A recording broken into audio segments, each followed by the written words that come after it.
Well, coasters, it's Bruce here, and a beautiful Akaraa day. Spent the night in Akaraa. God, what a stunning place! I can understand why Dereck and Margaret Moir shifted here. And today I get to interview Dereck Moir. Now, for those of you in South Westland, he needs no introduction. The laughing plumber. That's what someone said to me. I don't know.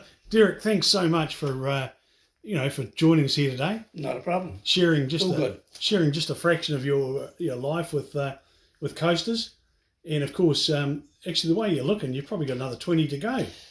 Don't feel that way, mate. I promise you. But however, we'll try. Well, you reckon you'll get a letter from the Queen? Yeah, well, you're bound to. Hey, I've met the Queen. Have you really? Yeah. When Margaret was an MP, Yeah. we were over there. I tried to give her some advice. She was having trouble with Charlie. You know, he was running around doing a bit of stray bonking, but Yeah. she would never do that. Jeez. But honestly, we have. Nice lady? Well, she's only about that high. Oh, it's one of those wee ones. Yeah. Wow. And you're told how to address her, like, Dereck, what's your full name? Raymond Moir. Dereck Raymond Moir. Dereck Raymond Moir. Raymond? Yeah. Love it. Don't know where it came from. No, I'm exactly the same. Yeah. My mum slipped that into my name, and she didn't like it afterwards, so we didn't, Yeah. Where were you born? Lincoln. Are you a Canterbury boy? Yes. Right. What'd your mum and dad do? Moyers farmed at Lincoln. My father, What was his name? Ron Moir, Yeah. worked on the farm, and then he left there, and he was virtually a farm labourer on the farm at Lincoln College. Okay. Mm. And what about mum? Well, she was an English import from somewhere way back. Don't know how they met. Brought you guys up? How many kids were there? 2, brother and sister. Yeah, well, Sisters in Ranunga. Right. Yeah. Well, I guess once were you the oldest or the? Eldest, yeah. It's a wonder after you were born they went to another one. Yeah. Don't you reckon? Well, you couldn't push me back. It's too late. Start again. Two ladies here. Yeah. Where was your first home? Our first home? No. Your when you were with mum and dad, she brought you home from brought you home from the Room 9, the maternity Australasian Hotel, Greymouth. your first home. That's where I lived. Wow. Yeah. Okay. I was a plumber. And I worked. No, this is back when you were a baby. When you were a baby, where did we were Lincoln. So mum brought you home. Is the house still there? Yes. Right. Yeah. And then we lived in a college house, and then my father bought a little house in Lincoln, very old, 1886, Cowrie, weatherboards, all the bits. Oh. Yeah, retired there. Historic home. Yeah. So did you grow up in Lincoln as a child? Yep. What'd you do for fun? Played rugby. Right. Were you any good? Played for Canterbury Country High Schools and Ellesmere and bits and pieces. No, not exceptional. Out the back somewhere? No, on the side of scrum. Right. Okay. Well, that's interesting. What primary school did you go to? Lincoln. Do you recall any of the teachers that were there? The principal was a man called Jennings. Another one was Cummings. Yeah, it's amazing. Miss Lewin, Miss Little. Yes, I can. Yeah, that's pretty good. What about the kids that were in those first 6 or 7 years at school? Can you remember any of them? Do you have anything to do with them? Yeah, well, a lot of them moved on. We all went to Lincoln High School, of course. And when I came back over to this side, we set up a little class group, and each year we have a dinner and a few beers and tell a few lies in the Lincoln pub. Do you still do that now? Yeah. Oh, have you played? Yeah, it's about 20 hours. So how old are you now? You'd be up around that 95? Oh, I'm very old. Oh, come on. I'm 80. Oh, you're in pretty good nick for 80? Just turned 80. Wow. See, Margaret must be looking after you. Well, yeah, it could be the other way around too, couldn't it? Yeah, a good point. No, good point. Now, what'd you do for fun when you were a kid? As I say, played rugby. That was it? Virtually, and swim during the summer. Yep. Great You life. came home from school. Yep. You picked up a rugby ball and you went and kicked a ball around on the rugby fields at Lincoln College. Oh, it'd be awesome. Did you have a nickname when you were growing up? Fish. Why fish? I wasn't a reasonable sort of a swimmer. Oh, I got you. Hmm. So it wasn't your ability to catch fish, it was No. your ability to swim. Yeah. So you attended primary school at Lincoln. Yep. Did you read books? Yes. What sort? Anything that happened to be around. I can remember Uncle Tom's Cabin and all that sort of stuff. Yeah. Hey, you're going way back, Bruce. I mean, Yeah, no. I'm just trying to get a picture of where you come from. model aeroplanes. I was engrossed with. I built model aeroplanes. Right. Yeah. Actually, I can recall that. It was a great thing to get one in the Christmas stocking, wasn't it? Yeah. Did you up with a little engine? You started up and burp, and around you went. That's it. Had to put them together. Yeah. Then they crashed. 2 days later they crashed, and you think, oh, I'll have to wait till next Christmas. So you went to Lincoln High. Yep. What was that like? Good. We started initially when the first year was they were building a new school there, and it wasn't finished, and we were all in sort of little we were in the church hall there. There was one class there, and there was another class in another garage or shed further around, and then eventually the school was finished. And I think when I left, before I left, there was about 100 kids. Okay. It was well spread out. There was buses. We were all bused. There was only, I wasn't, but there was buses come from Dunsandel, Hornby, Little River. Where else? Out Leaston Way, although there was a high school at Leaston. There was quite a few kids who were actually bused in. Was there a subject you were good at? Agriculture. Righto. In the bones, eh? Must have been. It must have been Didn't the do any blood. good though, did it? Oh no, but you got to start somewhere. Yeah. So did you play footy at high school? Yes. And any of the mates that you had at high school still floating around? Yes. Well, say we have this annual annual dinner, and we ring every now and again, and we have a yarn. Well, I think that's fantastic. You're actually the first one I've interviewed Yeah. that has still got a close connection like that to the primary school mates. Yeah, it was quite odd for me because I left and I went over to the coast, which I consider as my home, and I got an invitation to come back to a school reunion, and met up with some of these people that we'd been classmates, and we did set about having this annual thing. And in the meantime, I moved back here, and it's like I had two lives really, here and the West Coast. Wow. Yeah. Was it like when you first bumped into them? Was it like that a bit yesterday? Yeah. Was it? Yes, it was good. It was really, really good. What was your favourite subject at school outside of agriculture? English, maths? Were you No, very dense. Yeah. Very, very dense with the maths scene. Yeah, I enjoyed English. The English teacher didn't enjoy me. Oh, so was there a favourite teacher that you can recall? Yeah, a man called Wally Mapplebeck. Wally McBeat. Mapplebeck. He he went on to teach at Boys High. He was ex-Royal Navy. He smoked a pipe with a big curved one. All day? Yeah. I love it. But he tended to spit if you got too close to him, like when he was talking, you take it out of his mouth. It tended to be a bit, so you stood back a wee bit. How would a close friend at school have described you? I don't really know. Were you a rat bag? Were you outgoing? Were you introverted? Were you probably outgoing? Yeah. That doesn't surprise me. Yeah, I got a bit of grief at school. Yeah. With the hierarchy. Yeah. Did you ever get the cane? Yes. That would have been unfair. What happened then? Bloody hurt. Yeah. No, it wasn't caned. You were strapped. Right. Oh, the big wide one? Yeah. Oh, yeah. And we had a man there called Heenan. Very, very dark. We called him Bluebeard because by the end of the day, the beard was starting to show through, and he did. And I'm sure he took pleasure out of strapping kids in those days.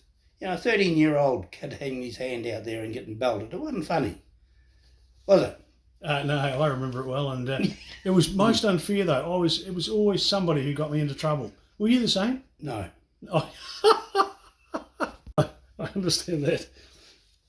When you're a kid, Yeah. what do you want to be when you grow up? Anything? Did you have anything lined up? Well, I thought I was going to teach agriculture and horticulture. Yeah. But somehow or other, I became a tradesman. That was a good move. Yeah, I've got no disappointment with it. Sparkies, plumbers, you know. Yeah. Good fellas. Hey, how old were you when you started dating? Oh, 18 probably. You remember your first date? Yeah. She gorgeous? No. Come on, Dick. Look, this is being recorded. You could have just said yes just for the sake of it. When did you first meet Margaret? Spencer Street Hall. The used to be the big thing in Canterbury then. Yeah. The Spencer Street Dance. Was it Ray Wolf used to play there? I've heard of Ray Wolf. Yeah. And everyone went to the Spencer. Yeah, well, mate and I, there was three of us, and we got chucked out, and Margaret and her mate were just coming in when we'd been thrown out because my mate ate the band supper. You obviously misunderstood. Oh, totally. And Oh.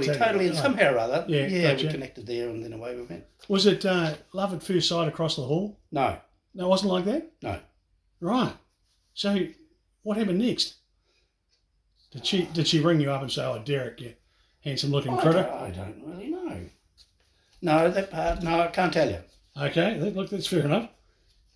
What do you most admire about Margaret? What's the strength that you most admire?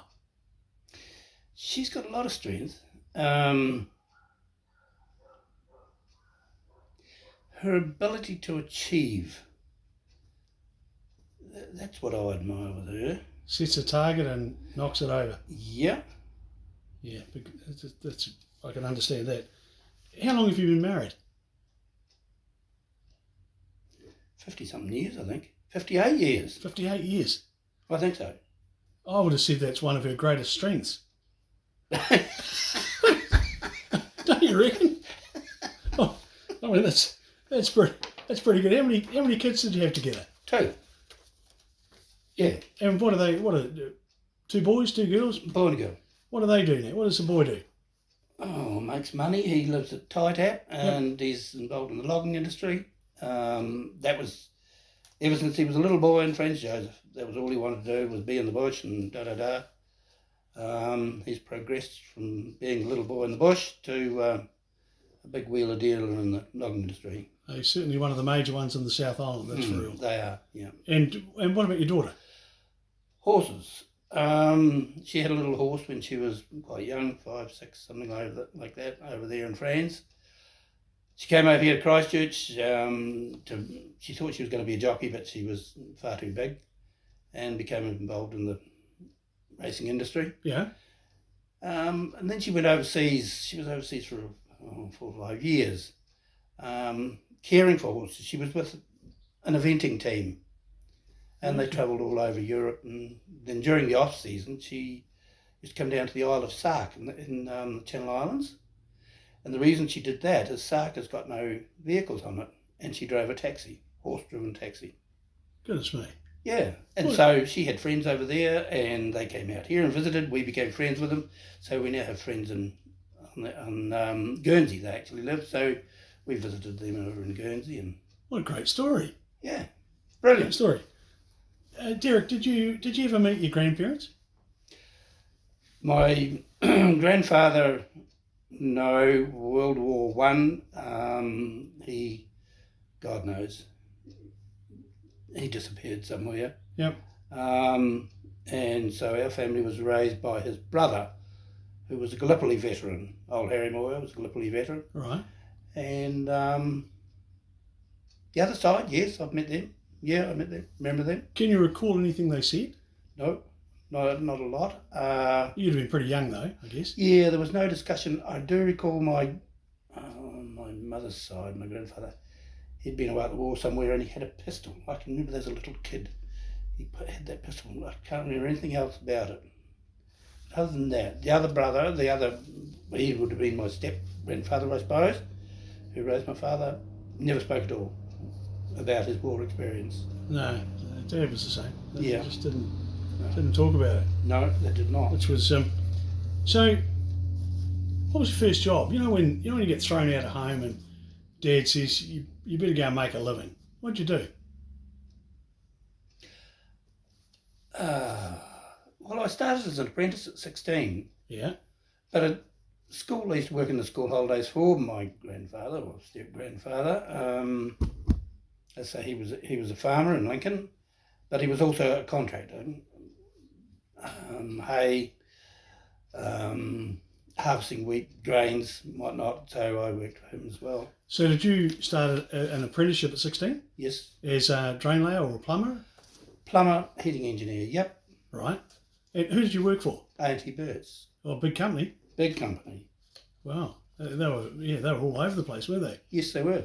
Which gave rise to I did, 3 years or so, and then I was sent to Greymouth as an apprentice with a man called Spencer Keast, and we put the boilers in the Grey Hospital, and that was my home then, room 9 of the Australasian Hotel. Wow. Yeah. As an apprentice, would you have been an easy apprentice to look after? I reckon I was, yeah. Can you remember any of the hard case things that happened? Did they ever explode acetylene in you, or weld your toolbox up, or any of those things? No, they chucked red lead in your toolbox, yes, red lead paint. Yeah. And then there was that stunt of initiating the apprentices. Did you run into that? Oh, yeah, I've never got over it. with pipe joint compound around the bollocks, and Right. I said, bugger, if any one of you, we were working on the Princess Margaret Hospital, there was about 15 heating engineer, plumbers there, and I said, if anyone touches me, I'll bloody belt them. And they didn't. Sorted out. You didn't get sent down to the hardware store for a long wait? No. Or the colour shop for a tin of striped paint? Or spotted paint, yeah. Spotted paint. It does exist, doesn't it? Apparently it does. Yes. I got the long wait thing. Did you? Yeah. And in the end, the fella came out of Martins in Westport and he said to me, look, he said, found out there's no long waits, but we've got some short ones. Would that do? I said, I have to go back and ask, so I went back to ask. And they were very unkind. It was pretty cool. So you how long did it take you to get your trade cert? They were 5-year days, weren't they? 5 years, but plumbers were 6. Oh. But you sat that final exam in 5 years. If you passed, they wiped the extra year. Is that because, like, Sparkies were 5 years? Is that because we were brighter? Depends whether you're hooked up to a bright light or not, a piece of wiring. Yeah. So you obviously worked in Canterbury, and then you headed to the Grey Hospital to work. And the boilers, I remember when the new boilers. Well, I know that the new boilers are there. Yeah. Because my dad was a boilerman at the Buller Hospital. All right. And so boilers were talked about a lot in the house. What sort of a job was it? Brilliant. I enjoyed working with steam. Like, it was, you had to think about what you were doing, and no, I enjoyed that. And you would have been the same when you were away. You worked a 60-hour week, didn't you? Yep. Yeah. And it seemed normal. Yes, it did. It did seem, I used to get Saturday off once a month, so I would leave on a motorbike and come back to Lincoln on a Friday night. Wow. Great goes, I'm telling you. Imagine going over Arthur's Pass and that. It'd be awesome, wouldn't it? Hey? And on a motorbike on a Friday night? God. Yeah. Now, I can recall as an apprentice working long hours at the Cement Works contract. Yeah. And my father waking me up in the bath. Yeah. And, just absolutely tired. Yeah. So it was pretty interesting. So where did you go from that job? So you're in Greymouth, you're living at the Australasian. Yeah, I did did a wee bit on the. There was a new ward being built in Hokitika. Right. I went back to Christchurch, and the company said, because by that time I just passed out, I just finished my time. Yep. And they said there's a job down in Prince Joseph, this hotel. You want to come up and have a look at the plans, and would you go down and set it out? Well, I didn't think I was that bright, but never mind. They must have thought I was. That's a huge job. It was, because it was built by a Westport company, H.J. Nielsen, wasn't it? Was it? It was built. Okay, I think you're right. Yeah, I well. think you're right. And but look, I was in the. You'd be pleased to know I was in the building recently after the flood, and in fact, just 3 weeks ago, and I hadn't realised that. I'd forgotten how big it was. It was beautiful. Amazing building. Yes. Did you run into any trouble? Was it difficult down there? Well, when I went down, I was only going there for 6 weeks because I was going to get married and set it out and get it going. When I went down there on the NZR bus, here were the carpenters, and they were pouring foundations for the staff quarters, and the empty barrows were floating around the mixer. It was raining hard, man.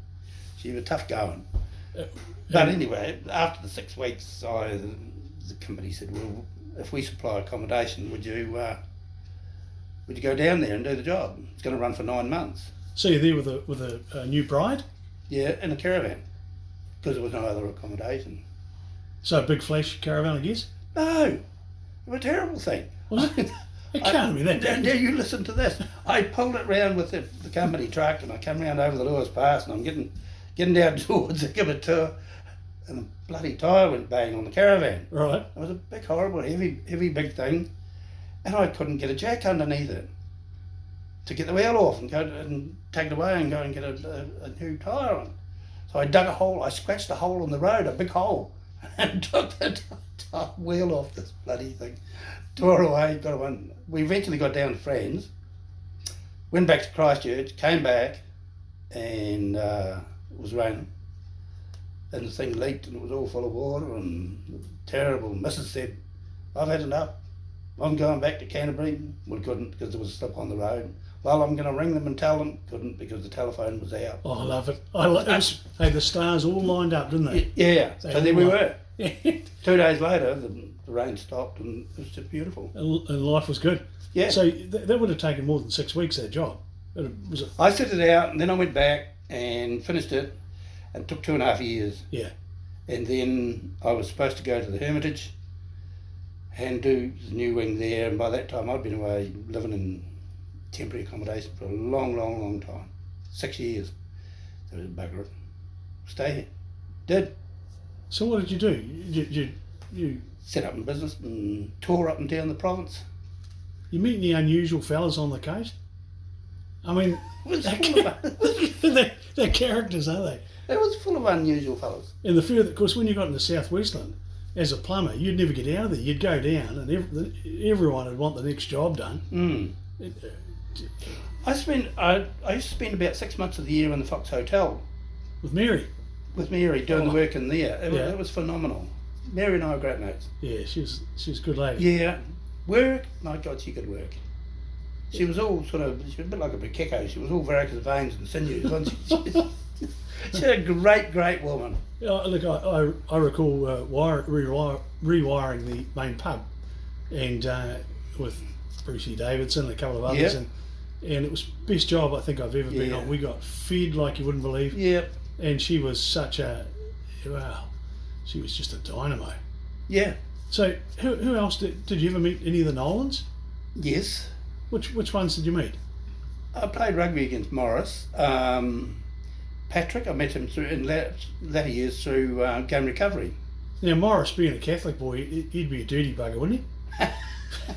He was also a big bastard. He was big. See the hands on him. Jesus. But they were all big. Yeah. 3 brothers. Yeah. No, good value. Patrick, I ran into him the other day at Pat Condon's funeral. He came up and we had a yarn. Okay. Yeah. What about the Condons? Well, Pat Condon became a great mate. And we were mates about 1967, I suppose. And we buried him the other day. He had Parkinson's disease. Right. Horrible. But he was a feisty bastard. He was. Yeah, I reckon he was stroppy. Oh, he was a feisty bastard. When Pat did his score, people came miles away to watch. It was brilliant. Was it like that? Yeah. And what about the Scots? Shot my first deer with Ivor Scott. Right. Yeah. Oh, that's it. I ring his son David every now and again. Yeah. No, very fine. Very good people. Awesome people down there, aren't they? Yeah. So what about we come to Fox? There's the Williamses and the Scotts and the Sullivans and the, were you on the in there from a plumbing point of view? Yeah, I got on pretty well with all of them. Because unless you're on the in, that doesn't work, does it? Played rugby again. Big Kevin. Did you know Kevin? Yes, I did. The big fella. Yeah. Yeah, Nolan. Yeah, no, good guy. Gordon, because we had our own rugby team down there too when we were building the pub, and there was Fox, Franz, Harry, and Watara. Right. Fox and Franz used to fight like buggery, and all a little bit of thing. Gordon Ferguson of the Ferguson brothers, he was killed at Harry. He was killed on his going to the wedding. That's right. Yeah. He was a very, very good footballer. Played a lot of football. Anyway, Big Kevin was throwing himself around a bit, and Gordon dotted him, and the eye went boom, closed up as quick as a light. After the game, he came in and he said to Margaret, "Look at him, said to me, sounds all right." She said, "Sounds all right." What happened with that accident? There was a number of them killed, wasn't there? I think there was 7. It was Yeah. terrible. It was a dreadful thing, wasn't it? Oh, it was dreadful. It was dreadful. And especially heading up to the Christmas. Yeah, wrong time of year. Now there's been, while you're in France, there's been a number of accidents that have occurred that have made the national media. That helicopter that went in it with the policeman on. Oh yeah, during the run, yes. Yeah, I do. Yeah, they were quite difficult times, weren't they? Yeah, they were. I tell you where a lot of people died was in the early days of game recovery. Have you been into Diddley Dave's shop down at Haast? Yes, I have. And looked at all the photos of all those men who died, all those young guys? There's about 80 odd of them. So going back to the venison recovery days, and it's always frustrated me, Dereck, that there's not a museum there. I don't understand why, Don't know. Because you sit down next to fellas like, I'm thinking Tucky, and a few of those guys that are still around. Tucky dug drains for me before he even became involved. He didn't? Yes, he did. How did that go? Well, in those days, he was just a tuck from Nelson Creek. Yeah.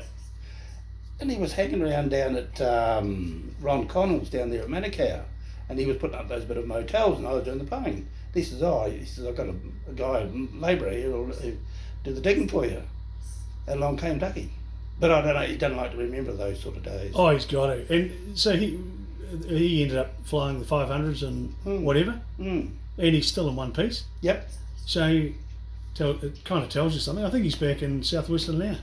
Is he? That's my understanding. Yeah. He bought Goodham McNutt's house, didn't he? Yes, he did. Yeah, along Cook Road. Yeah. Yeah, he's still there. The from the other jobs that were done in France, what were the other jobs that you worked on?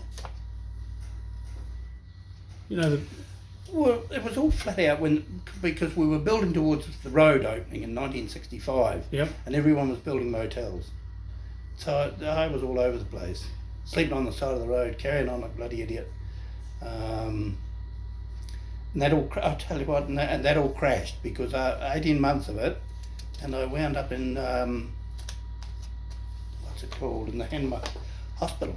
Okay. 10 weeks straight in the out, and then back I went. Oh, you did well to come back from that. Yeah. I suppose I had a nervous breakdown of some description, and yeah. Well, what about the Haast Road? What about it? You'd have met a number of people who worked on it. Yes. Did you go to the big opening in '65? No, I didn't. Ah. Did you? No, I didn't. Pat was down there. Apparently it was a huge event. Like tensions that had been simmering for years, or guys scrapped in the mud because it was raining, and Yep. yeah, apparently she was a big go. Yeah, I've talked to a couple of people who were there, Yes, and they said it was like someone opened the cage on both sides, yes, and they all went for it. yeah. It was And rolling around in the mud. Ah! got to be good. What? When did you decide to retire? I mean, how did you end up in this beautiful place? Well, both kids came over here. One's in Springston, one's in Tidap. And Margaret said, "Where are you going to retire?" And I said, "Southside, over the bridge at Otago." Well, she said, "You're on your own, because I'm not." And I said, "Well, I'm not going to Canterbury." Well, could you imagine retiring to Christchurch? No. No, neither could I. Even Lincoln, that little village that I left, it's massive. There's people everywhere. Half the South Island lives in Lincoln. If they're not there, they're in Rolleston. So sometime later she said, "Oh, what about Akaroa?" So, yeah, On the sea. yeah. So here we are. And so, look, for a number of years, when you lived in Hokitika, of course, you were the person that you had to go to get your motorbike or your quad bike fixed. Yes. And that was, I mean, you must have become incredibly well known in that stage of your life as well, for a different reason than being a plumber down in Franz Joseph. Did you meet any wags? That was a good period, because for the first time in my life I was out of the weather. You know, I would go to work in the morning and flick, the boiler would light up, poof, Yep. hot water would circulate in the radiators, the workshop would be well. It was great. It really, really was. We got there because how it started, we used to use little farm bikes for carrying deer. And then, of course, a few guys would get together and you'd race the things. All right. And then it got quite serious. We bought better motorbikes which went faster, and in those days there was a thing, probably still does run, called the New Zealand Endurance Series, racing series, where you rode off-road for up to 6 hours, and then you went out and did it again the next day for probably 5 hours. So, and you travelled all over the country doing So this. you went in those? Yeah. You must have been quite fit, because it takes a bit of... Yes, it flaming does. Yeah. It was brilliant. And in the finish, Margaret and I, we wound up running the thing in the South Island series. That's not like Margaret. Yeah. So and we used to, and I used to ride for Blue Wing Honda. That was great. So they gave us a bit of money for transport, and it was great fun. Now, I think you were the Honda agent, weren't you? No, Yamaha and Yamaha. Suzuki. Sorry, look at my... Geez, sorry about that. Well, you were next door to us, weren't you? Yeah, I was. Yeah. I was. And I could never forget the number of times out the back when there'd be screams of laughter going on. And you'd walk out just to see what was going on. Yeah. And you were always in the middle of it. No. That's true. It's absolutely true. And so the Yamaha a good bike? Yeah, I thought they were. And were you around when the quad bikes first started? Yes, I was. They were a great step forward, weren't they? Yes, they were. Yep. Took me ages to sell one to my mate Pat. Like he had a block, it was called The Ranch down by Lake Bratt. Now to go down there and go round the cattle, that was a full day, because you had to catch the horse, rose the horse, and saddle her up, and then tip-top down the road and down to the ranch. And it took me about 18 months, 2 years to convince him to try a little four-wheeler. And What do you think? Oh, well, he says it took me an hour and a half. It used to take a full day. So that was Pat convinced. Yeah. Pat caught a lot of whitebait in the years, didn't he? Yes. You know, he really did. And look, I recall one story about Pat hauling in five tons in a season, 5,000 kilos. Would that be an exaggeration? Oh, I think so. We're talking about the same Pat Condon? Yeah. Out of the Watara? No. That was where he fished big time? Okay. We're not talking about the same guy. No, we're not. No, this is in the Pringer. Yeah, there was big catches down there. You might be talking about baggy Condon. A lot of Condons. Yes, there's actually a heap of them, isn't it? Yeah.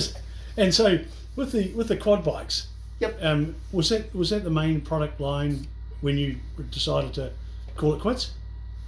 Yeah, probably so. And you sold them all up and down the coast? Yes. But it was hard yakka.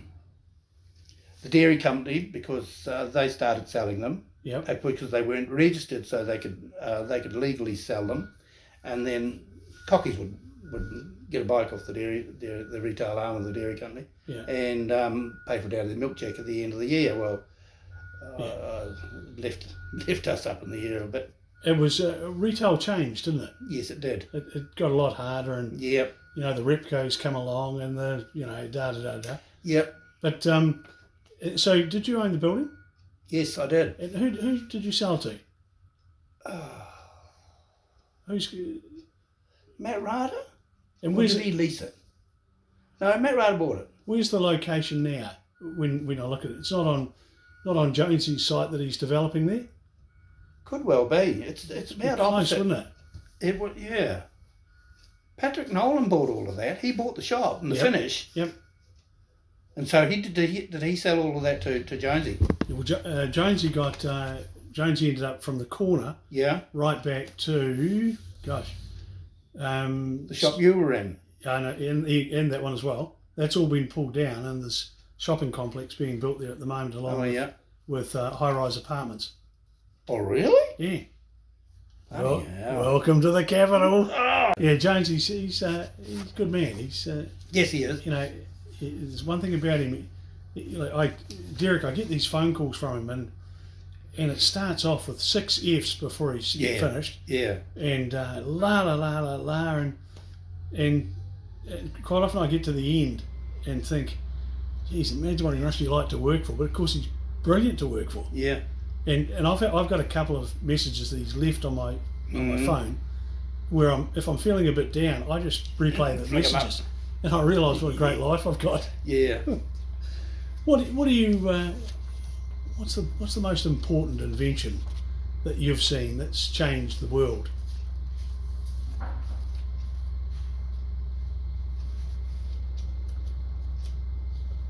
Ooh, that's difficult, isn't it? Yeah, Because probably transport.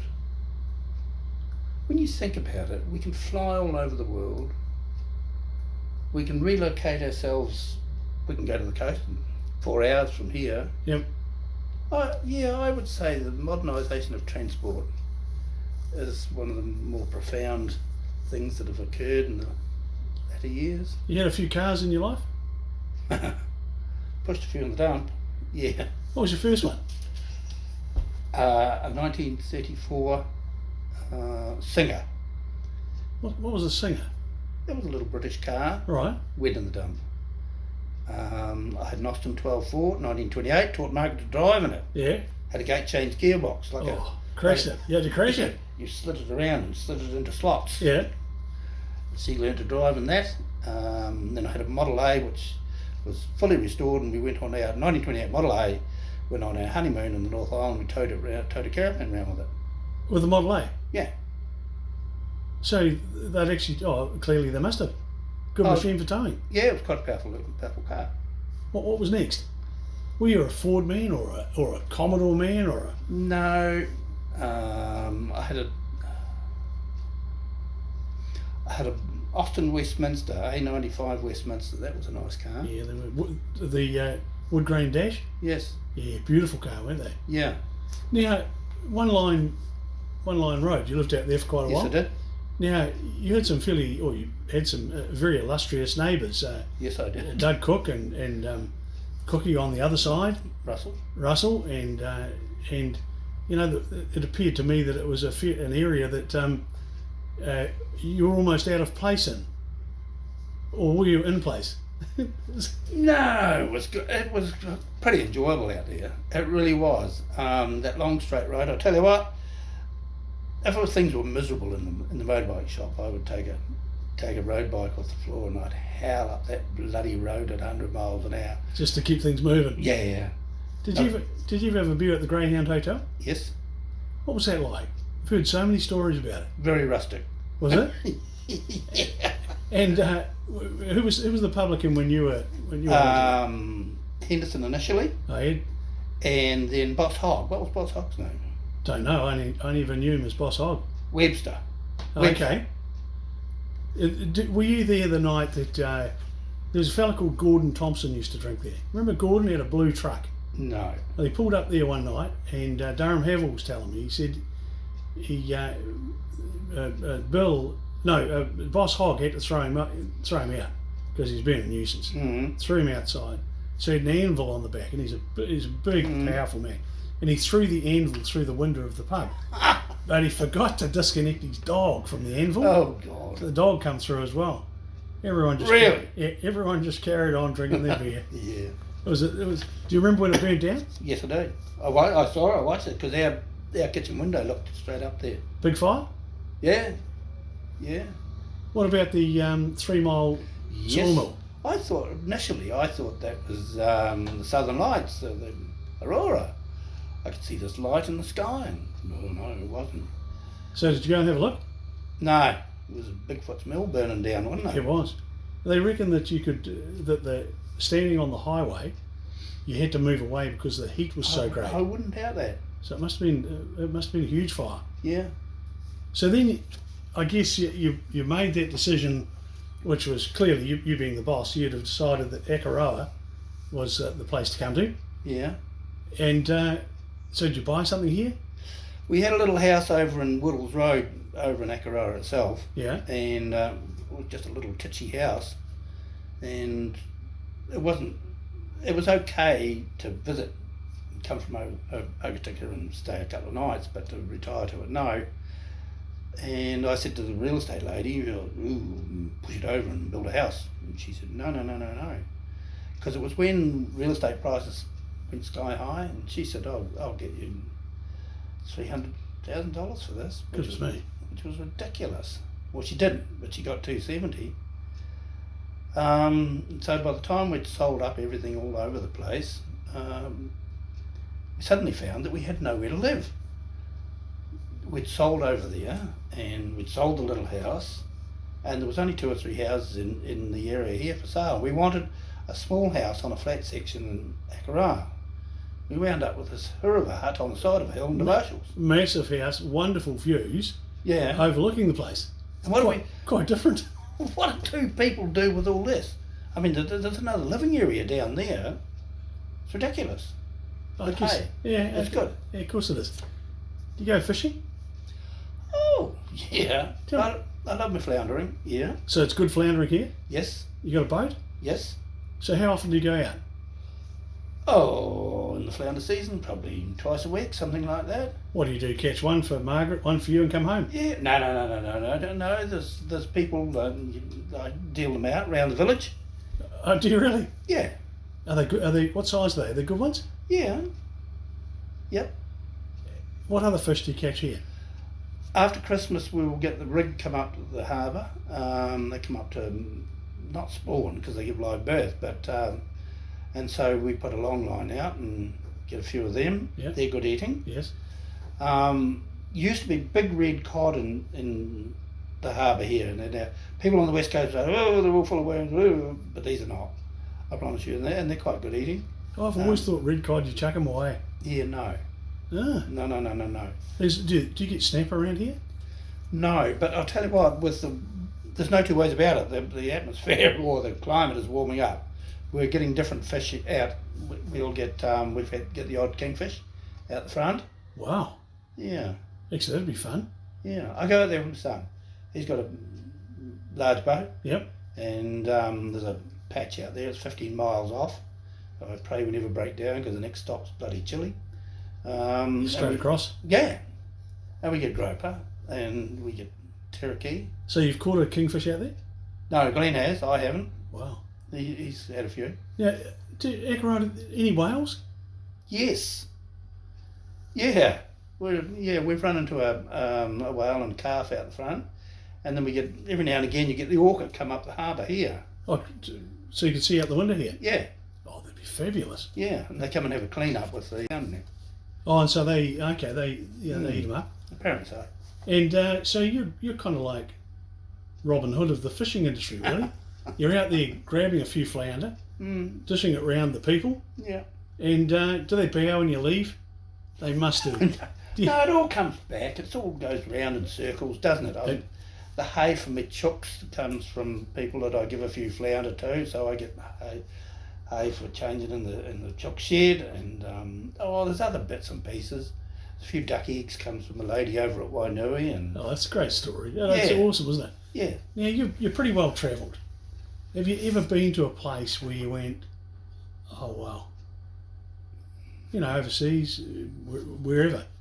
You ever been to that place where you just felt at peace? 5 Mile out the back of Franz Joseph. I'm in my happy place in Southwestland. Yeah. Wow. And what's so good about the 5 Mile? Did you take the gold pan out? No, we used to trundle around there and up the creek and shoot the odd deer in there. It was an area that was mined with years and years and years ago. There was a dredge in there, but no one's in there now. And there's still some pieces of that dredge in there. Yeah, there's still some. So where did you shot your first deer with Ivor? Mm-hmm. Where was that? Grangarah. Yeah. Wow. Yeah. So you go all the way up to the hot pools, or just? No, have shot up there, yep. But that was in conjunction with John Dixon. He used to drop Pat and I off, and we would work the night with spotlights and the first thing in the morning, and then he would pick us up. And we had this deal going, 50-50 deal. Yep. Yeah, so have worked up there. So John on the chopper, or? Yeah. Yeah. It's a stunning track up there. Yes, stunning it is. Track. It is. And it got some very good memories myself of the place. Dereck, you're probably in your last 20 now. Yep. Have you got anything that you need to do that you haven't done? Anything that you get up every morning and go, geez, I'd like to do that? No, not really. One of the things I'd like to hang around long enough to see is my grandson, the youngest one, my daughter's son, playing rugby. He's 16. He's looking good. Is he? Yep. Well, he's got the bloodlines. Oh, and he's 16. He's a quarter of an inch shorter than me, and he's 95 kg. Oh wow, he's a big boy. Oh, hinges on the fridge door bucket. Yeah, exactly. There'll be a lot of young people that watch these videos, and Dereck, is there anything that a lesson in life that would help them that you've learnt maybe the hard way or the easy way? Is there a set of rules out there? Because there's no book, is there? No, there is no book. But there's what your parents taught you. Would that be right or wrong? I think it is. They taught you the right and the wrongs, didn't they? And then you're cast loose. Out of the nest you go? Out of the nest you go, and you do your best. Yep, that's true. When you look back over your life, mm-hmm. Has there been a turning point? Maybe you're heading in one particular direction. Was there someone come along who not necessarily mentored you, but someone you went, geez, that was good advice? So anyone like that? John Key told me to smarten myself up and get a new suit. Oh, he did not. He did so. I hope he's watching this. And did you? Well, I didn't have a suit, so yeah, I went and got one. Oh, I love it. Did you ever wear it though? Oh shit, yes. Oh hell yeah. I thought I was quite flash in a white shirt and black socks and suit. Man from Southwestland, man of the country. Yeah. Now you were with Margaret when she received her Queen's Medal. Yes. Proud moment? Very. Very. She worked very, very hard in those years. She really, really did. In fact, she went base up in King's Hotel there one night at a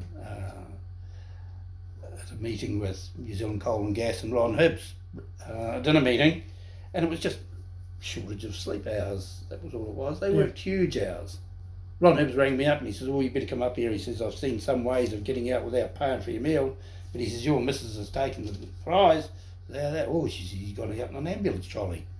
Oh no, dear idea. They wheeled her out. Do you think that people know the hours No. and the intensity of politics? No. They don't understand, do they? No, they don't. You know, this. I mean, you talk about working 16 hours as a plumber, and I know that feeling. But at least when you come home, your head's clear. Yeah. And you haven't got everything lined up again the next morning. It was massive what they do. Some, not all. Graham Thorne was in the office alongside Margaret, Right. whom I got to know. He's a bloody rat bag, but he didn't do bugger all. He really didn't.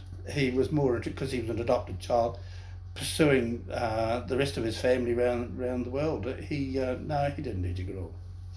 Yeah, no, there's different workloads for different people, isn't there? Yeah. What if there was a success? If there was something you could say that would lead you to a successful, happy life, and you've had a pretty good life. Yeah, I have. No doubt about that. What's the key to a successful, happy life? Yeah. Being honest with yourself, I suppose. Wouldn't it be? Yeah, deciding what you want to do and doing it and doing it well. It's what age would be the best age of your life? Late 30s. So you'd have been down. Yeah. Friends. Yep. Working hard. Yep. I was fittest, strongest, best I could have been in those years. Yeah. Now, Margaret was telling me about the unorthodox way you had of dropping her off to the hospital when the kids were born. That wasn't that it was pure common sense. It was the thing I had would not have. The road was a mess around Lake Wahapa and whatnot, and there was a big flood going on. And the vehicle I had, we would have been stuck on the side of the road. So Alfiura, who was Western National Park, when the National Park guys were good guys, lent me their Land Rover. And away you went. Away we went. Is it true you tried to drive all the way into the building though? No, that was a couple of days later. Yeah. Was it a different one? Oh, well, that was with the old van I had. Yeah, things had tidied up a bit, and I went up there. Yeah. Yeah, I did hit the step, and I backed off and got stuck on the lawn. Maitland was not amused. Yeah. I one of my first deer was a big hind in the Tota River, and we couldn't carry it. 16 years old, couldn't carry it, so we dragged it. Yeah. And we dragged it for probably half the day. Got it home, and Dad said, because had no hair left on the side. Yeah. She was a bald looking thing, and Dad said, "You'll sleep tonight." That's all he said. You'll sleep tonight. Whereabouts at the Karingaroa? Yeah. Anywhere else? The Maidai, but that was Jack Condon's. Yeah. You had to be very careful there because we're terrified of Jack Condon. He's a tough bastard. Yeah. So when you drove up that bit of a track through the bush there, parked the little van, Pat and I, and always drove south till the tyres dried, and then you turned around and went north again, because if someone had seen those wet tyre tracks going north and it got to Jack, he'd know exactly who it was. Yeah, you'd be able to work it out, no trouble. What about down the Haast? Did you ever shoot up the Haast? No, did a wee bit with Peter Cook when he was based down there at Muscle Point in the helicopter. Oh yeah? Yeah. Other than that, no. There was I'd love to know how many deer come out in those days, Have you been up in there? No, I haven't. And seen where the deer actually wore deep trails into the ridges? It must have been phenomenal.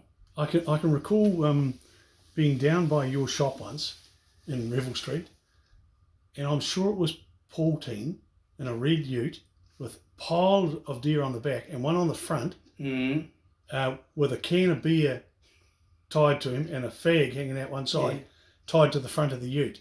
Yeah. Going round past your place and then round in a circle, then round to the venison factory. Never forgotten it.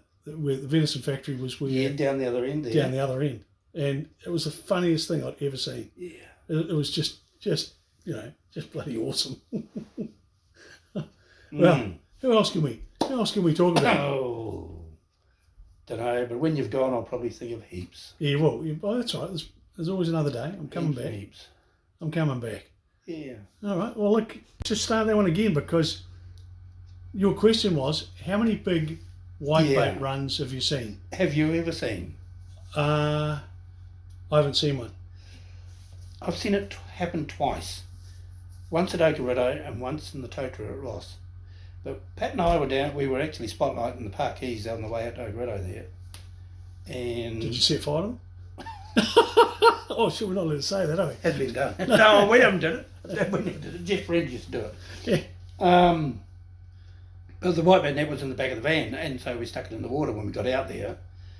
And there was a big white bat, and it ran that night, and the next day it was just the back of my little Morris Minor van. We ran out of stuff to put it in, and I was emptying out plumbing fittings, and we had it in cardboard boxes, which was a total bloody failure. At the back of the van was about 6 to 10 inches deep in white bait. It took a year for the stink to go, but it was just immense. It was though the river wasn't big enough to support it all, and it was coming across the top of the river, and it was on top of the water. It was just one of the unreal things. So the net would fill, I guess the net would fill? It was just amazing. How'd you handle it? I mean, we were rolling the net up the bank. Goodness me. It was phenomenal. And could you sell it? Yes, we did, but a hell of a lot of it was mixed up with grub and rubbish from out of the back of the van. Right. The back of the van, which was, we washed it and net it. You couldn't very well sell that. So that was in the Okarito? It was Okarito. And what was the second one? And that was in the tow truck. It wasn't as big, but it was the same thing. It was as though the river wasn't big enough, and you had whitebait coming across the top of the water. It was just phenomenal. The trout must have had a ball. Yeah, but there wasn't enough trout. No, of course. And is that you don't get runs like that these days, do you? No doubt about that. But the old timers, the Adamsons and company and the guys who used to fish down the mouth of the Pringa and whatnot, they caught whitebait out there, didn't they? Yes, they did. Yeah, and flew it out and it was the Cascade. Yeah, I understand. Look, I understand on the Haast, Cascade, still the fishing's still good. Yeah. I was down at Quitchertown recently. Oh yeah. And it was, they were doing all right. Yeah. It's always hard to tell. Yeah. What else have we got that we just need to make sure we got recorded here? If there was one thing I could do, and I got taught this when I was an apprentice boy, I could make a good explosion. I really could. Right. With a plastic bucket and about an inch or an inch and a half of water, hot water, and a whole heap of soap suds and the gas plant. And you set it to a neutral flame with a big tip, you stubbed it out and you bubbled and bubbled and bubbled and bubbled it up. And you put it round one side of the car or whatever, got round the back other side, lit the torch, bang, and it did go bang. And it did really, really go bang. And when my son was born, I drove them all mad for 3 days. Fox, vans, whatever. And then the last time we ever did it, we were in Greymouth, Hokitika, and we went down to Fran's, the opening of the new little pub there. Right. And Pat went out and got his gas. Because we did it whenever there was a party, whenever there was something exciting to do, you made an explosion. Yeah, it was a thing to do. So it went bang, and there was an old Holden there, and all the dust shook a bit, and the dust fell out. And a woman came out, and apparently she was the new teacher for the school, and she wasn't amused. And I hadn't got my head out of the way, and I was bleeding a bit from the ear, and Margaret was doing her scone. And it was, So was there a flame when it went? No, just an explosion. Just a massive explosion. Try it. So it became a party track. Yeah. Did you ever do any surf casting, firing a? Yeah, I made a cannon. Yeah. But get on with it. Hang on a bit about this bloody explosion. Yeah. We went back up to, that was Saturday night, back up to Hokitika on Sunday night, and hadn't just walked into the house there, and Graham McBride, who was the policeman, Calvin McBride, Mr. Policeman, yeah, he came out, and he's playing my rugby team, and he gave me a terrible earful about it. This woman had complained, you see. Oh dear. So he gave me a very serious warning. So about 3 weeks later, we were at a formal function with police function. I don't know what it was all about. And Margaret was there in her capacity as an MP. and I was perched up alongside, and there was a man there. He was top Mr. Policeman. He was a very flash guy. And then he started up. He said, you know, you can't behave like a larrikin with your wife's an MP, and bloody ridiculous, and at your age. And he was really very serious. And then he said, how do you do it? I love it. I love it. That was good. What else were you going to say there? Well, I was just wondering, you know, you said you made a cannon. Oh, I did. So how do you do To that? fire the fishing line out to sea. Yeah. Well, I made a barrel, piece of inch pipe, and I wound it with number 8 wire and bronzed it all up. So a piece of like galvanised pipe. Yeah. Right. Inch. Oh yeah. Then I got a big auger and I drilled down the guts of a piece of log and split it with a chainsaw so that if it did go bang and split, and it wasn't going to kill us all. Yeah. And we tried it out with black powder, because in those days you ring up rent and You could buy it there, couldn't you? yeah, Yeah. whiskey glass, black powder, and in there, and a wee touch hole, and took it down to the airstrip at Fran's, Yeah. and tied all the rope cord and whatnot on it, and bang, and away it went, and it poof, went length of the airstrip. Brilliant. So we cut it all out to Ogarillo, set it all out on the sand, put the bait on the hooks, but it didn't work because every time it went bang and the thing took up the slack, as soon as it got to the weight of the baited hook, it broke the cord. Ah. So we shot it all out to sea anyway, just for the fun of it, and went home.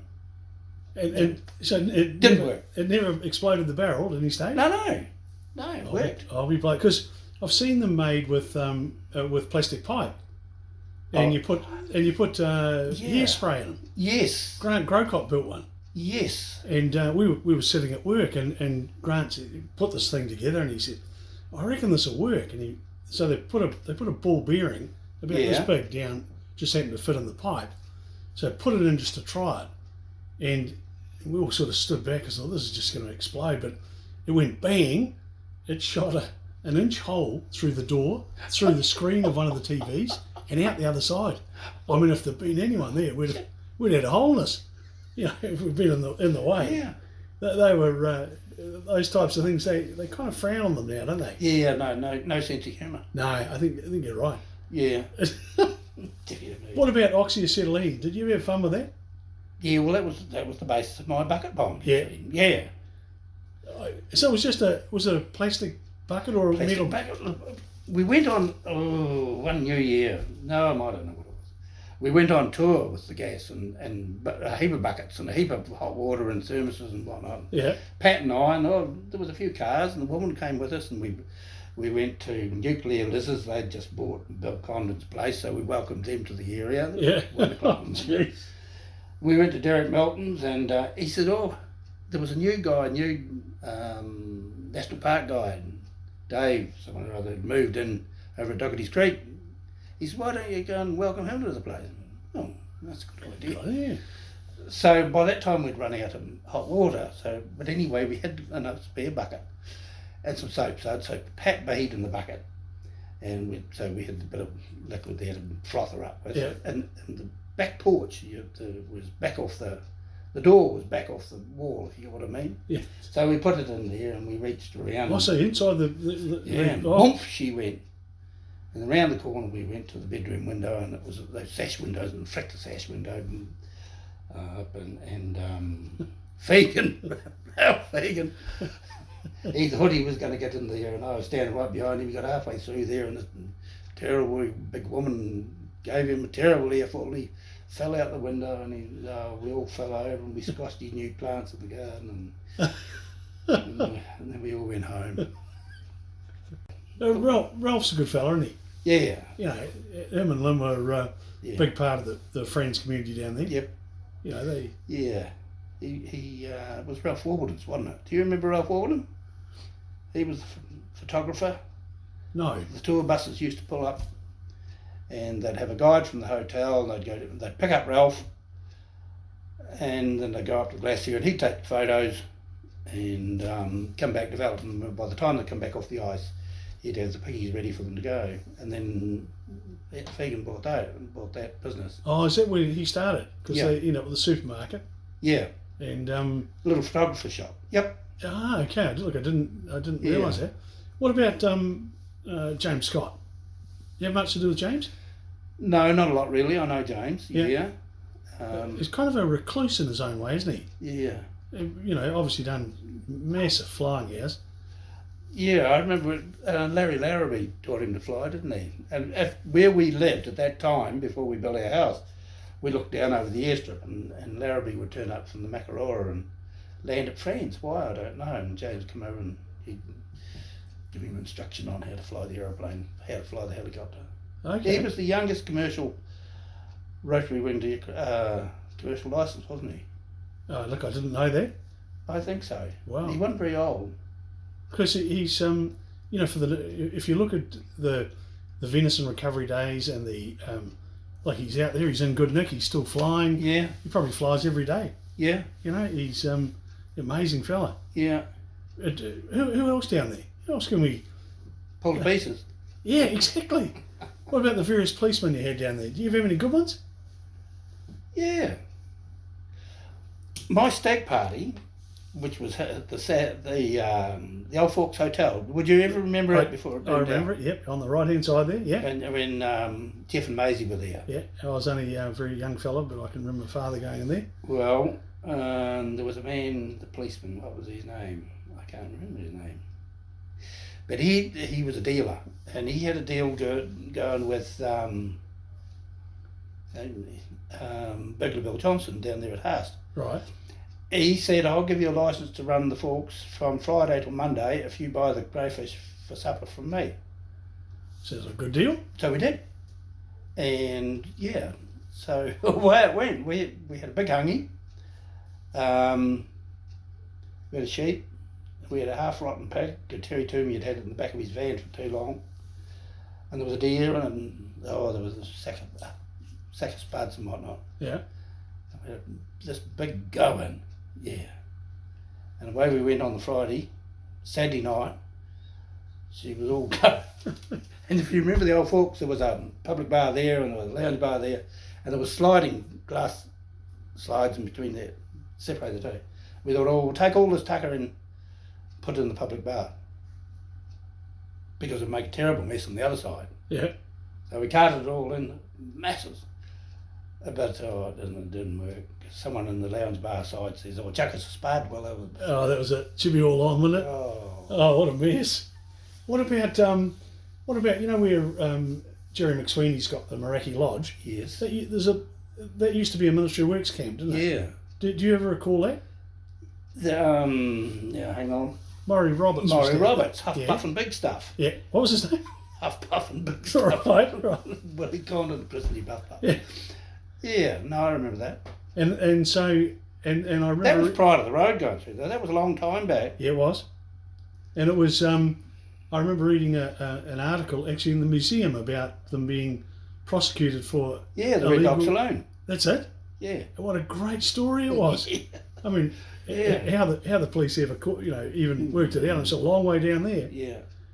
There was some pretty tough critters down there. Oh, Seth Robinson, he died, didn't he, Seth? Yes, he did. Yeah. But they came from Murchison, I think, didn't they? I don't know the answer. They had to that. one big bulldozer. They had a D8, and they had a contractor down there, and they lived in huts. They had no hot water. They had bugger all. They lived pretty flaming rough. All they did was get up and work. Yeah. Yeah. And they were definitely a breed. I mean, and it needed that sort of person, didn't it, to actually get through that terrain? Yeah. It's a pretty tough country. Yep. But it. So what about where else are we talking about then? What about some of the helicopter pilots that you knew that are no longer with us? Well, talk about ones that were with us. Yep. Peter Cook was a great mate. We played badminton together, because that was another thing down there, was the badminton series. Yeah. The small low roof at Watera. Yeah, and Francie Graham. Yeah, Francie Graham. He's still around. He's amazing. He was an old fellow when I was a kid. Yeah, no, Peter is in... I talk to Peter every now and again on the phone. He's in Taupo. Right. We mentioned before Patrick Nolan. Well, yep. Patrick, he actually shot for Peter, and then he became a pilot, and then he went to America, didn't he? Yes, he did. and had that big prang and came away with him. He's well bent up, although he's walking pretty good now, isn't he? He seems. I've interviewed him, and he seems in pretty good nick. And you know, Yeah. He's and of course there was Marty, his brother. Yeah, Marty died. Yeah. You know, good guy. He was shooting for Peter, and they'd got in a mess out the back of the Lake Maparika, and he'd got wet, and so they thought, oh, they'll nick up to our place and see if we can get some dry clothes for him to go home. You wouldn't realise how big he was, because I'm reasonably large, but I tell you what, he got into some of my clothes there, and it was not a dog show and owl. He's a big guy, good guy. Yeah. Good guy. What about John Singer? Did you ever come across? Didn't have John? a lot to Mouse. Didn't have a lot to do with him. No. He's still. He's just passed. I think he's just passed 80, Yeah.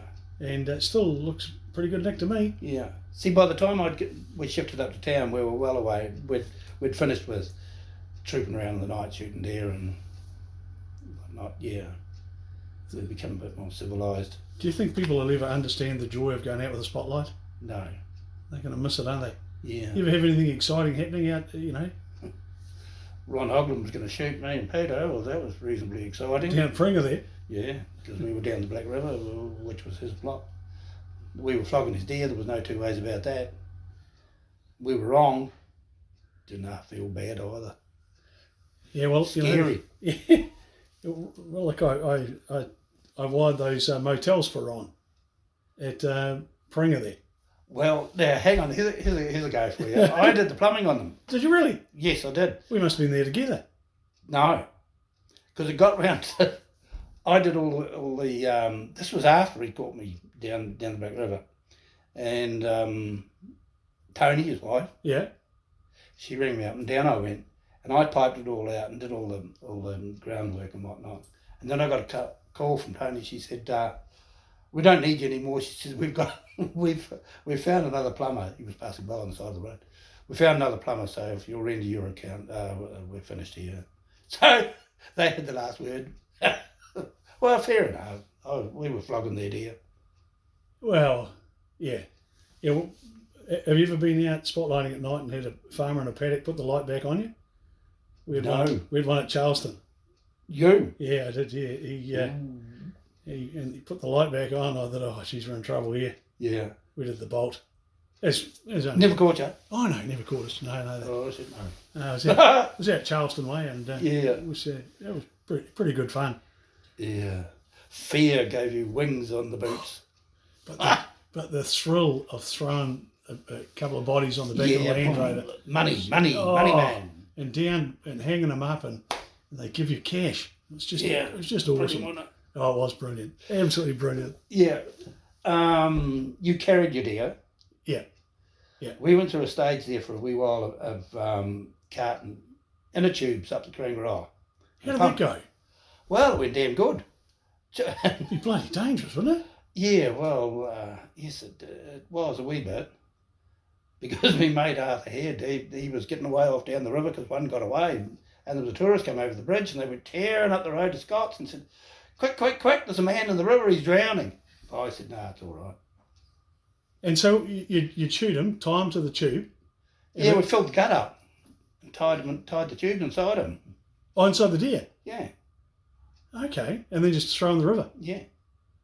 And how'd you catch him at the other end? No, it worked. Get down by the swing bridge and there's another one. Yeah. Oh, No, you kept pace with them down. Yeah, and you had to run a bit now and again. But they were coming over to Christchurch here, weren't they? The factory over here. Yeah. They complained that some of the meat coming out of the Bruce Bay chiller was a bit soggy, so we stopped doing it. Yeah. So Dereck, looking at the West Coast now, something that you and I have both got a huge interest in. You know, from Karamea to Haast. How does it look like it's going from the outside? And what can we do better? The southern areas, they look good, although Franz and Fox are suffering badly. But when you think about it, there's every possibility that was always going to happen when all the eggs were in one basket. Take Franz Joseph. Yeah. When the little sawmill went away, the farms. Well, the farms in those days employed a few farm labourer and whatnot. That doesn't happen. That doesn't happen all over New Zealand. But then it became totally engrossed in catering for the tourist. And I don't know that that was a great scene. The people that follow the tourism industry or are engaged in the tourism industry, the moteliers, they're not interested in the community. They've taken on a big debt to buy those or build those motels. They are interested in putting bums in beds. They're not interested in the school committee, the church committee, hall committee. So they're there to do the best for themselves. And so you wind up with a community that's, well, I don't know, it's not such a pleasant place to live as when we were all there together and engaged in all our little projects as a unit. That unit doesn't exist anymore because the people who are in the tourism industry are too busy. It's probably fair to say that a lot of people, and myself included, have realised what a risk that was to push the tourism so hard. Yeah. Going forward, what's Southwestern going to look like? Are we going to go back to those wonderful days, or are we going to? What's it going to look like? I don't know. What can Southwestern offer other than beautiful views and scenes and lifestyle? But how? What's going to support it? Well, the farming's going well. The dry stock farming's still going. Yeah, it's true. We know that there's more deer floating around now than we've ever seen in our lives. Yes, there is. Which maybe there's an industry there. Yeah, there was a massive industry a few years back, wasn't there? Why did it die out?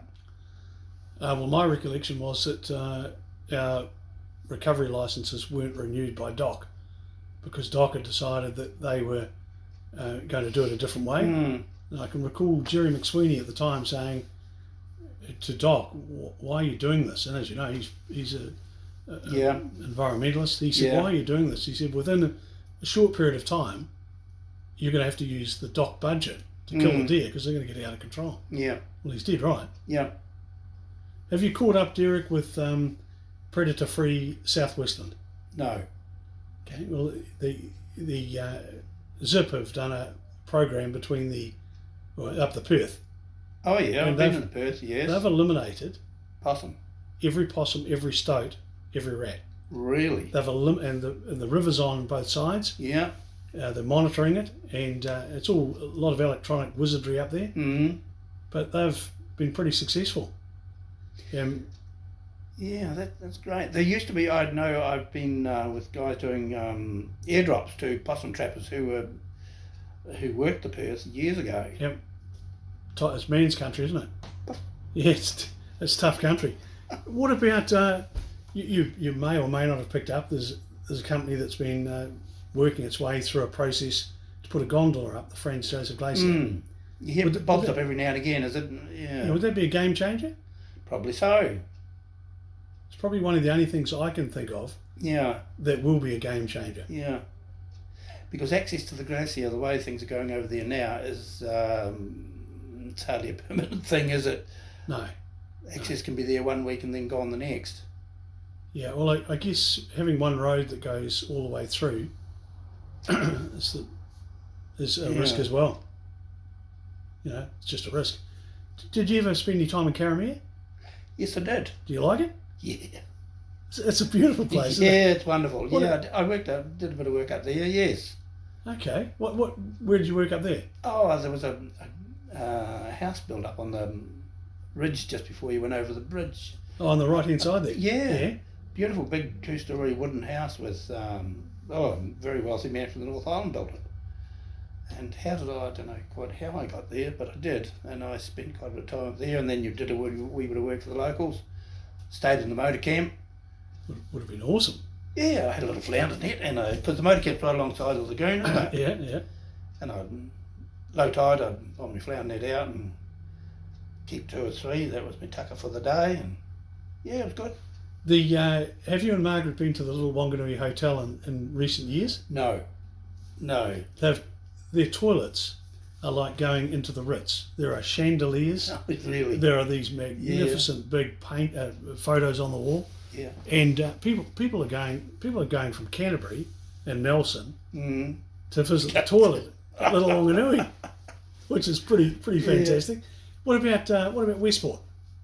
When was the last time Didn't you really went know. there? I didn't. Only rugby. Yeah, there's a bit of a division there with Westport and West Coast, isn't there? Still is. Still is. Yeah. What is it? Is it? Don't know. Yeah, I could. Most of my family live in Westport, and I've often thought Yeah. it's that Irish Catholic predominance, and they want to scrap. They don't want anyone interfering in their lives. What about Greymouth? Last time you went to Greymouth? Well, my sister lives in Rananga, so I was there only a couple of days ago. Yeah. Yeah. Oh, in fact, I had a yarn to Cockshawn. He was in the restaurant there on Saturday night. Hokitika. Good guy. Yeah, he is. Yeah. He's an excellent guy. Yeah. But Greymouth is really suffering, isn't it? Yes, it is. It is, and there's so much, so many buildings that have to come down. Yeah. So much development that has to happen that it's going to take 20 years. Yeah. There's the new mayor there, Tony Gibson, great value. Yeah. And of course Coco was a good man alive. Second-hand car dealer, great man. Oh God, he could attract money. He was just awesome. Yeah. He was great for the place. Mm. And Hokie, you've obviously spent a bit of time in Hokie, ticking along. Hokitika looks brilliant, doesn't it? Yeah, ticking along nice. It's of course they've got a good mayor. All right, take that. We'll take that. Cut. You had to stop that, didn't you? Yeah, I did, of course. Yeah, we'll edit that out later, but it'll be okay. Well, look, Coasters, it's been great to catch up with Dereck Moir. He's a guy that I can recall going back a number of years, probably 40 years, and I've never seen him when he's not smiling. He just seems to brighten everyone's day. He's a funny guy. That's nice of you, Bruce. That's No, it's really, true. really nice. It's when people ask me, that's what I remember the most. And Coasters, this series will be played on the Coasters Club. It's a 7-part series. It'll be played on Wednesday nights at 6 o'clock, and you'll get the heads up on it.